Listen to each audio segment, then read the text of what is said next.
Olá, sejam bem-vindos a mais um episódio do Pode Poupar. Já sabe que este é o podcast da DEC Proteste que lhe traz dicas de poupança.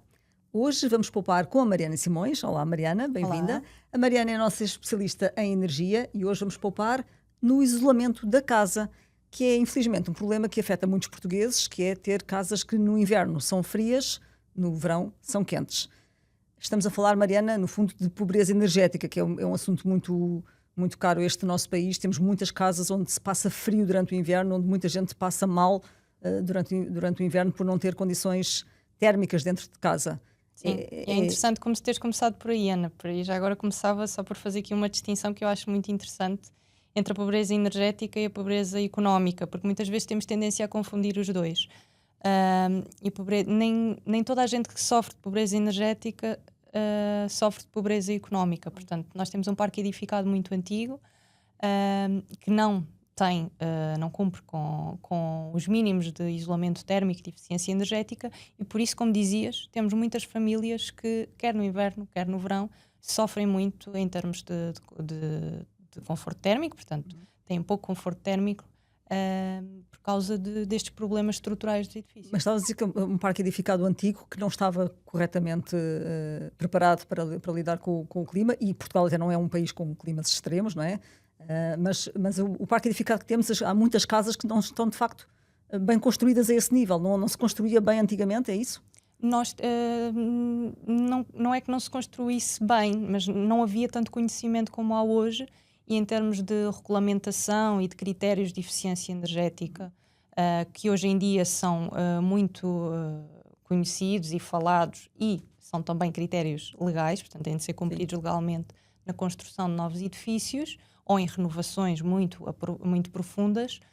Este tipo de critérios de eficiência energética antigamente não existiam, e se nós pensarmos que a maior parte dos nossos edifícios de habitação foram construídos antes dos anos 2000, certo, e que o sistema de certificação energética nasceu, julgo que em 2006, por aí, portanto, antes disso não havia esta preocupação em termos de eficiência energética e de critérios de isolamento térmico para as casas. Construiu-se muito no século passado, provavelmente sem esse conhecimento. Exatamente. Também não havia obrigatoriedade nenhuma para cumprir. Não havia obrigatoriedade. Portanto, fazia-se o que se fazia e temos hoje em dia muitas casas onde não é confortável viver, sobretudo nas estações do ano, com temperaturas mais baixas e mais altas.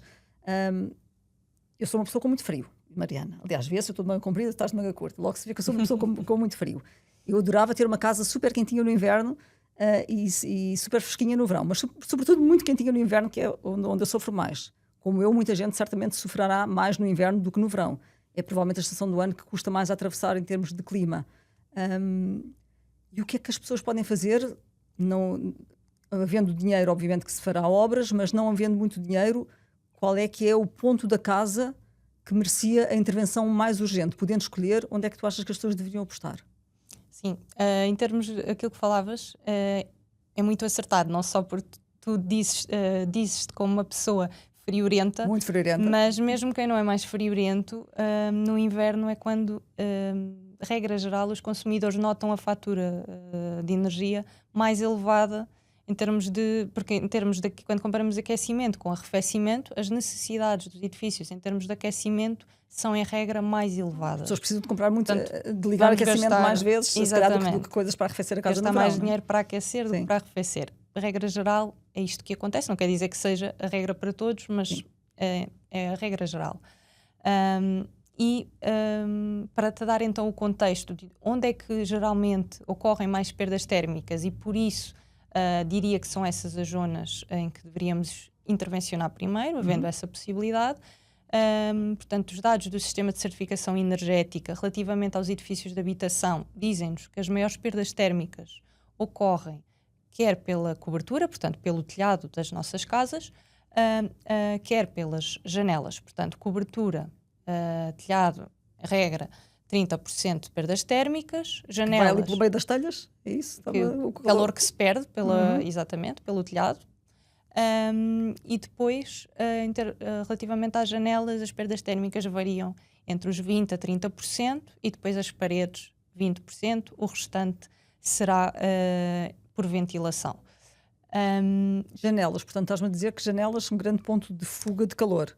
Exatamente, e as janelas, em termos comparativos de investimento necessário, claro que depende do número de janelas. Tu me disseste que tens uma casa muito grande, com muitas janelas. Mas em princípio é mais fácil fazer obras de uma janela do que num telhado. Exatamente, não é? sim. Geralmente as janelas têm um custo.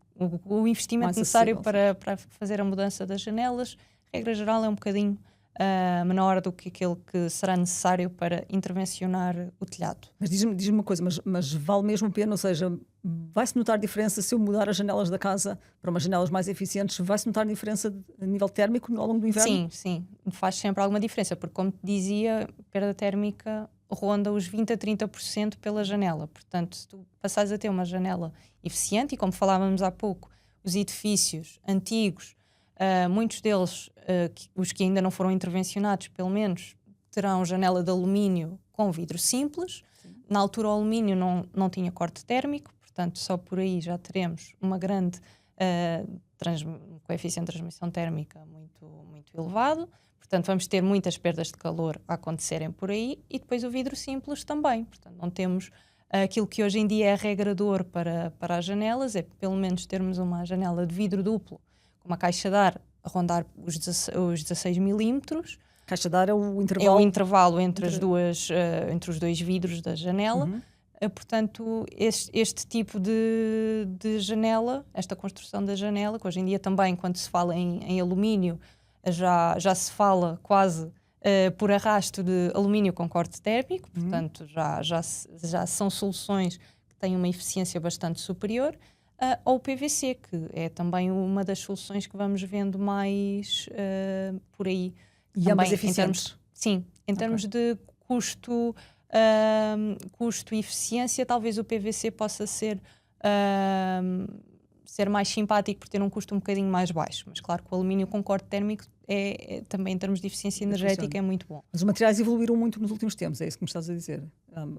Em termos de materiais de janela? Sim, os materiais e a forma em como são combinados, porque depois, por exemplo, o tipo de caixilho mais usual, como falávamos há pouco, é o alumínio, o PVC e a madeira, e depois também há várias combinações destes materiais, e até com outros, fibra, por exemplo, há vários, fibra de vidro, portanto há várias, aço, há muitos materiais que são usados hoje em dia, sendo que estes três que referi primeiro são os mais usuais, também em termos de preço-qualidade, acabam por ser os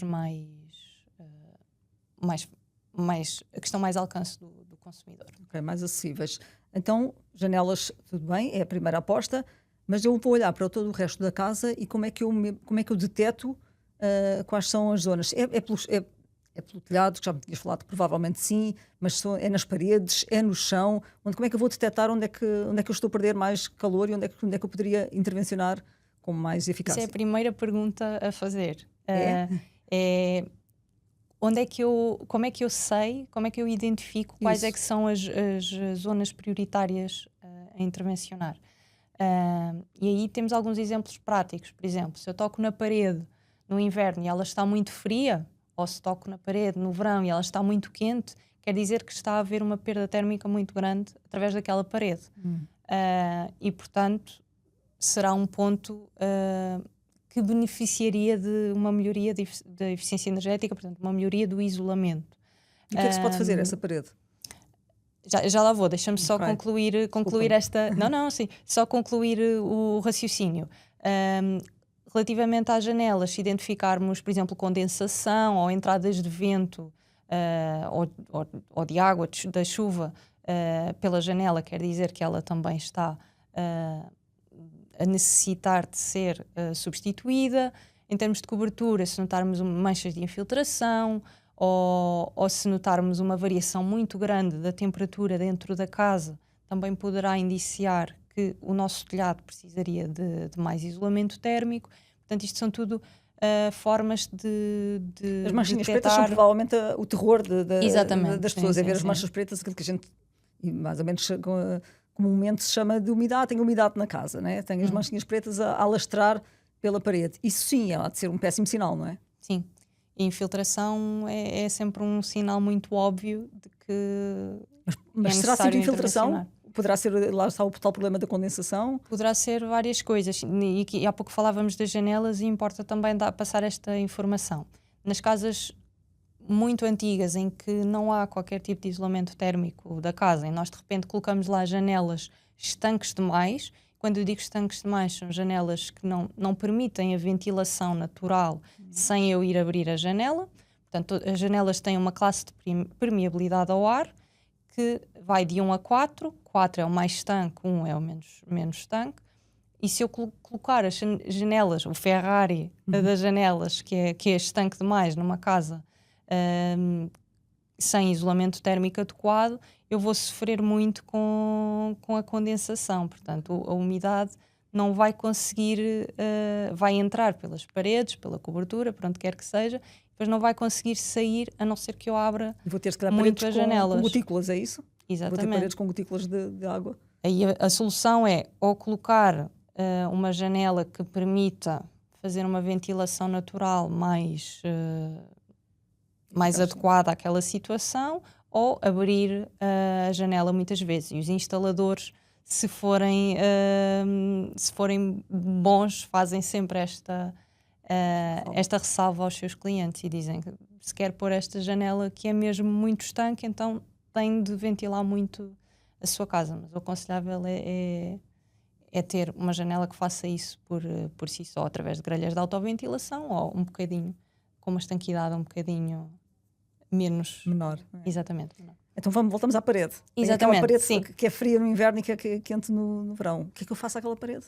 Há várias formas de isolar e aqui o ideal é sempre recorrer a uma empresa qualificada, a um profissional qualificado, sim, claro. porque cada caso é um caso. É como quando vamos ao médico, temos uma dor, há várias soluções, há vários medicamentos. Ele vai ter que avaliar qual é a causa para perceber qual é que é o melhor tratamento. Exatamente, ver qual é que é o melhor tratamento para o nosso caso específico e para o nosso organismo. Portanto, aqui passando esta analogia... Que tipo de tratamentos é que vai poder haver? Exatamente, passando esta analogia para a nossa casa, é um bocadinho o mesmo. Portanto, é sempre aconselhável que uma pessoa qualificada, um técnico, um instalador, possa fazer essa visita ao imóvel para aconselhar o melhor possível o consumidor.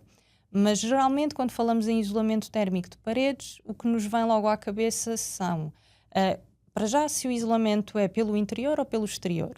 Pelo exterior, a regra geral, utiliza-se o sistema ETICS, que é o mais conhecido, que é uma estrutura que é montada pelo exterior. Aqui a maior desvantagem será talvez em termos de resistência mecânica, ou seja, é sensível ao toque. Portanto, tinha uma vizinha, por exemplo, que tinha feito esse tipo de intervenção na casa e depois os filhos iam jogar a bola lá para fora. Ela estava sempre a alertá-los para não mandarem boladas à parede da casa, porque pronto, claro que não é resistente a esse ponto, não é resistente o suficiente para embates muito fortes, mas é uma solução que em termos de eficiência energética e de conforto é boa e é prática porque é feita pelo exterior. Portanto podemos continuar a fazer a nossa vida dentro de casa da mesma maneira e não perdemos logicamente a área útil dentro de casa que vamos perder sempre se fizermos uma intervenção pelo interior. Colocar isolamento pelo interior também há várias soluções, XPS, cortiças, gesso cartonado, a lã de rocha ou a lã mineral, que é também muito usada para o isolamento de telhados. E aqui falávamos há pouco de soluções um bocadinho mais em conta e que possam trazer benefícios. Se um consumidor tiver na sua casa acesso ao sótão e essa área for uma área não útil, e conseguir colocar no sótão lã de rocha ou lã mineral, mesmo que seja só colocar por cima, compra e põe ali. Só colocar faz uma manta, é uma espécie de manta. Desenrola um rolo. Exatamente, por cima, só colocar essa manta ou as placas, também se vendem placas, já vai notar alguma diferença. Mas claro que isto só pode ser feito em zonas em que há acesso ao sótão e que é uma área não útil. Não circulável, portanto, não circula por ali. De resto são intervenções mais de fundo. O ideal seria intervenções que geralmente são dispendiosas, mas que o ideal era fazer essa intervenção no telhado, nas paredes e, se for preciso, também no chão, não é? Sim, e nas janelas, como falávamos há pouco, mas claro que isto são intervenções muito onerosas e o consumidor, Nem regra toda a gente geral, está não ao consegue alcance. fazer, Toda a gente. não consegue fazê-las, e muito menos em simultâneo. Portanto, também não há problema de fazer a intervenção, ir intervencionando ao longo do tempo dentro das possibilidades Lá está, de por cada isso a um. necessidade de estabelecer prioridades, não é? Se calhar Exatamente, sim. janelas, depois Sim. se calhar ir então aos telhados e às paredes, mas como tu dizes, sempre com a ajuda de alguém qualificado que perceba do assunto, porque Sim, estar a gastar dinheiro para fazer uma coisa que depois não fica bem feita, exatamente. aí ainda poderá ser pior. E aí a nossa plataforma Renovar Casa pode ajudar muito também, porque esta plataforma liga o consumidor de uma forma muito direta aos instaladores, aos profissionais de confiança que fazem parte da rede de instaladores da Renovar Casa. Portanto, são profissionais que foram admitidos àquela rede e, portanto, cumprem com os requisitos todos que lhes são impostos para fazerem parte desta rede e, portanto, são profissionais em que o consumidor pode confiar para fazer este tipo de intervenções. E nesta plataforma, o consumidor pode também encontrar um apoio para a tal definição de prioridades que nós falávamos há pouco. Porque através da plataforma tem um assistente, o assistente Renovar Casa, que o consumidor, ao preencher um conjunto de questões sobre a sua casa, sobre o agregado familiar e sobre os seus hábitos de consumo de energia, vai estabelecer um conjunto de medidas de melhoria que poderão promover a eficiência energética e o conforto térmico da habitação, e a partir daí o consumidor pode selecionar das medidas que são apresentadas aquelas que cabem no seu orçamento e por onde poderá começar a fazer o caminho da renovação. Portanto, é seguir o conselho da Mariana e ir à plataforma que está em renovarcasa.pt. Pronto, muito simples de aceder. Mariana, é verdade que ao fazer este tipo de intervenções, provavelmente não, certo, está-se a gastar dinheiro, está-se a investir no conforto térmico da casa, mas também está a conseguir depois poupança em aquecimento e em arrefecimento, porque a necessidade depois de ter ou aquecimento ou tão forte ou tantas vezes ligado, se calhar vai ser reduzido. Portanto, há aqui uma poupança depois para o futuro que Exatamente. É inegável, não é? Sim. Essa poupança é conseguida. Em termos de poupança energética, em termos de aquecimento e arrefecimento, um bom isolamento vai sempre pesar muito no orçamento, ou seja, vai trazer aqui vantagens muito grandes para o consumidor. Mais do que ter um equipamento altamente eficiente em detrimento de outro menos eficiente, o investimento em medidas na envolvente do edifício, ou seja, tudo o que se refere a isolamento, irá sempre trazer muito mais poupança do que adquirir equipamentos mais eficientes. Logicamente, o ideal é termos um complemento entre os dois, mas o isolamento traz sempre, a longo prazo, muito um mais conjunto de benefícios não é? maiores. Até para a saúde. Mas também diminuirá a necessidade de recorrer, por exemplo, a um desumidificador, que é também um equipamento que nós sabemos que tem muita procura no inverno, lá está, porque as casas são úmidas. Exatamente, sim.